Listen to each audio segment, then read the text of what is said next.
கடந்த மாசம்லாம் கண்ணின் கருவிலே போல ஆண்டவர் உங்களை பாதுகாத்தாரா இல்லையா?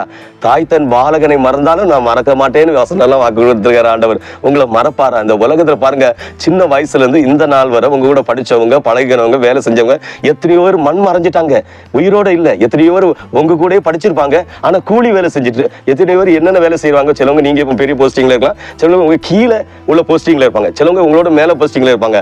ஆனா ஆண்டவர் உங்களை காத்து வழி நடத்துறாரா இல்லையா?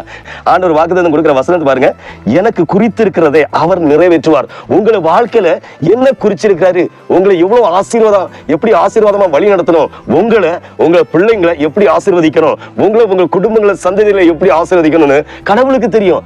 மனுஷன் நினைச்சா ஒரு குறிப்பிட்ட அளவு தான் ஆசீர்வதிக்க முடியும், அவன் தன்னால மிஞ்சி ஆசீர்வதிக்க முடியாது. ஹல்லேலூயா. உங்களுக்கு ஒரு அதிகாரி நினைச்சுக்கிட்டுங்களா, யாரோ ஒரு ஆள் உதவி செய்யறாங்க, அவங்க ஒரு குறிப்பிட்ட அளவு தான் செய்வாங்க, அவங்க பிள்ளைகளை காட்டிலும் உங்க பிள்ளைகளை செய்வாங்கன்னு நீங்க கற்பனை பண்ண முடியாது. ஆனா ஆண்டவர் நினைச்சா பாருங்க, அற்பமா இருந்த அந்த ஆடு மேய்ச்ச தாவீதை அரசனா மாற்றுறாரு.